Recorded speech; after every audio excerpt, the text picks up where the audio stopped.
Kozhikode Elathur HP സംഭരണ കേന്ദ്രത്തിലെ ഇന്ധന ചോർച്ച ജില്ലാ കളക്ടർ യോഗം വിളിച്ചു. 2:30 ചേരുന്ന യോഗത്തിൽ ജനപ്രതിനിധികൾ, വിവിധ വകുപ്പ് മേധാവികൾ, HPCL അധികൃതർ എന്നിവർ പങ്കെടുക്കും. HPCL സംഭരണ കേന്ദ്രത്തിൽ നടത്തിയ സംയുക്ത പരിശോധനയിൽ വീഴ്ച സംഭവിച്ചതായാണ് പ്രാഥമിക വിലയിരുത്തൽ. രാവിലെയും ഡീസൽ പുറത്തേക്ക് ഒഴുകിയത് ജനങ്ങളിൽ ഭീതി പരത്തി. മന്ത്രി AK ശശീന്ദ്രൻ വൈകിട്ട് 6 മണിക്ക് പ്ലാന്റ് സന്ദർശിക്കും. ലതീഷ് ഉണ്ട് കോഴിക്കോട് നിന്ന് വിശദാംശങ്ങളുമായി. ലതീഷ്, ഈ ചോർച്ച മുഴുവനായും അടയ്ക്കാൻ കഴിഞ്ഞു എന്നാണോ ഇപ്പോൾ അധികൃതർ നൽകുന്ന ഒരു വിശദീകരണം? ഇന്നലത്തെ ചോർച്ച സംബന്ധിച്ച് നൽകുന്ന ഒരു വിശദീകരണം എന്താണ്? കാരണം ഈ ചോർച്ച അവരുടെ ഭാഗത്തുണ്ടായ ഒരു വീഴ്ചയാണ് എന്ന തരത്തിലൊക്കെ നാട്ടുകാർ ആരോപിച്ചിരുന്നു. വലിയ രീതിയിലുള്ള ഒരു ഇന്ധന ചോർച്ച ഇന്നലെ അവിടെ സംഭവിക്കുകയും ചെയ്തിരുന്നു.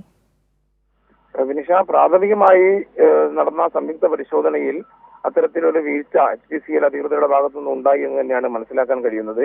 മലിനീകരണ നിയന്ത്രണ ബോർഡ്, ഫാക്ടറീസ് ആൻഡ് ബോയിലേഴ്സ്, ദുരന്ത നിവാരണ അതോറിറ്റി, ആരോഗ്യവകുപ്പ് എന്നിവർ സംയുക്തമായാണ് ഇന്ന് പരിശോധന നടത്തിയത്. നിലവിൽ ആശങ്കപ്പെടേണ്ട സാഹചര്യമില്ലെന്നാണ് HP അധികൃതർ നൽകുന്ന വിശദീകരണം. രാവിലെ നമ്മൾ കണ്ടതിനേക്കാൾ ലീക്ക് വളരെ കുറഞ്ഞിട്ടുണ്ട്. ഇടയ്ക്കിടെ മാത്രം ഡീസൽ പുറത്തേക്ക് വരുന്ന ഒരു സാഹചര്യമാണ് ഇപ്പോൾ നിലവിലുള്ളത്. എന്തായാലും അത് പൂർണ്ണമായും നിയന്ത്രിക്കാൻ കഴിയും, നിയന്ത്രണ വിധേയമാണ് എന്ന് തന്നെയാണ് അധികൃതർ നൽകുന്ന വിശദീകരണം. ജില്ലാ കളക്ടർ 2:30 കളക്ടറേറ്റിൽ അടിയന്തര യോഗം വിളിച്ചിട്ടുണ്ട്. ഉന്നത ഉദ്യോഗസ്ഥരും HPCL അധികൃതരുമെല്ലാം ഈ യോഗത്തിലും പങ്കെടുക്കും. വൈകിട്ട് മന്ത്രി AK ശശീന്ദ്രൻ പ്ലാന്റ് സന്ദർശിക്കും. ജനങ്ങളുടെ പ്രശ്നങ്ങൾ, ജനങ്ങൾ അവിടെ ഉയർത്തിയ പ്രശ്നങ്ങളെല്ലാം അവരുമായി സംസാരിക്കുമെന്നും ചർച്ച ചെയ്യുമെന്നും മന്ത്രി അറിയിക്കുകയും ചെയ്തിട്ടുണ്ട്. വിനിഷ. ശരി, AK ലതീഷാണ് വിശദാംശങ്ങൾ പങ്കുവച്ചത്.